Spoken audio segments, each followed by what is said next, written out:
le lycée Jean Perrin, dans lequel on voit que Nathalie nous attend. Donc on va directement la rejoindre. Nathalie, bonjour. Donc, je suis Nathalie Landreau, je suis professeure de physique-chimie au lycée Jean Perrin dans le 9e arrondissement de Lyon. Et du coup, vous êtes ici sur l'espace de ma classe, qui est une classe de NPSI constituée de 39 élèves. D'accord. Alors expliquez-moi un petit peu comment vous animez, comment vous avez pris l'outil et comment ça s'est passé. Alors moi, ça fait une dizaine de jours que j'utilise le logiciel Sofa et en fait, je découvre un petit peu plus chaud et du coup, je l'exploite un petit peu plus en fait à chacune de mes séances. Donc là, ce qu'on fait, c'est que je vais vous présenter un petit peu ce que voient les élèves. Donc ils ont un espace auquel ils peuvent accéder finalement quand ils veulent, avec des documents qu'ils peuvent consulter. Donc ici, j'ai un encadré rouge dans lequel je leur mets les informations importantes pour la semaine à venir. Ils ont ici un espace dans lequel j'ai collé un fichier qui correspond au planning de cours et de TD de la semaine. Après, j'ai un espace qui est consacré aux documents liés au cours, avec des extraits d'ouvrages à lire, des notes de cours qu'ils doivent recopier et des documents d'illustration relatifs au cours. Donc, par exemple, sur le cours que nous sommes en train de traiter actuellement. Un espace qui est consacré aux séances de travaux dirigés avec les énoncés. Donc, je les guide un petit peu. Donc, je leur ai dit que j'avais mis des post-it rouges sur les énoncés. Et ensuite, ils peuvent, donc une fois que les séances de TD est passées, consulter les corrigés. Donc, c'est les corrigés qui étaient scannés. Et du coup, j'ai collé un post-it vert sur chacun des corrigés. La première des choses qu'on fait, c'est l'appel.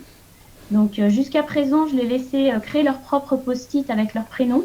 Mais du coup, c'était un peu une cacophonie visuelle, hein, donc je leur laissais le contrôle.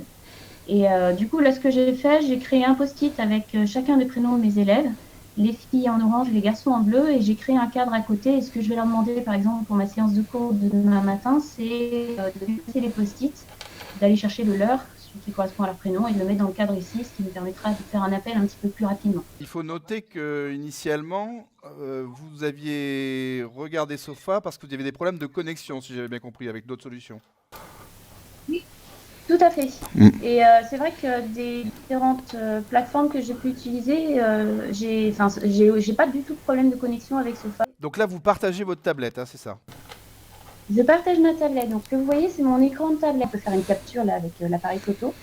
Et du coup, je le laisse dans Sofa à disposition des élèves s'ils n'ont pas eu le temps de prendre les notes en même temps. D'accord. Comment vos élèves ont appréhendé l'outil, la prise en main? Ça s'est bien passé? Comment ça s'est passé? Écoutez, plutôt bien en fait. J'ai pas de souci particulier actuellement. Donc, tous mes élèves ont la possibilité d'accéder à Sofa. Ils l'ont tous téléchargé. Et donc le concept, c'est qu'effectivement, par rapport à d'autres systèmes de classe virtuelle où c'est le prof qui donne cours, là c'est vraiment une classe qui est à disposition, donc vraiment la même chose que leur classe à eux, ils peuvent rentrer et sortir quand ils veulent. L'avantage, c'est qu'effectivement, alors ils ont tous les documents disponibles sur notre espace numérique de travail, mais après, je sais que certains n'y vont pas forcément. Donc je leur ai bien expliqué que là, par rapport au planning de la semaine qui est donc ici, à ce niveau-là, ils ont accès à l'intégralité des documents dont ils ont besoin pour travailler cette semaine sur donc la plateforme Sofa, et du coup ils peuvent venir quand ils veulent travailler sur cette plateforme. Et en plus, je leur mets, comme ici, par exemple, on a corrigé un exercice de cours hier, on le corrige ensemble, donc c'est moi qui rédige, et ensuite ils ont la capture d'écran, ce qui leur permet de revenir sur le corrigé s'ils en ont besoin. Excellent. Bon, écoutez, en tout cas, je tiens à préciser que Nathalie, je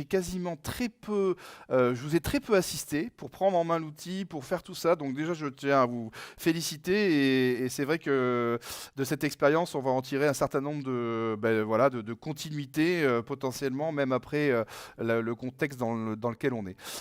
Merci beaucoup, Nathalie. Ce que je vous propose, c'est que si vous avez encore un peu de temps, d'ici 5 minutes, on se retrouve dans notre salle de démonstration pour vous dire sur quoi on travaille. Bon, si vous n'avez pas le temps, c'est pas très grave, je reprendrai. Mais on peut se retrouver d'ici 5 minutes.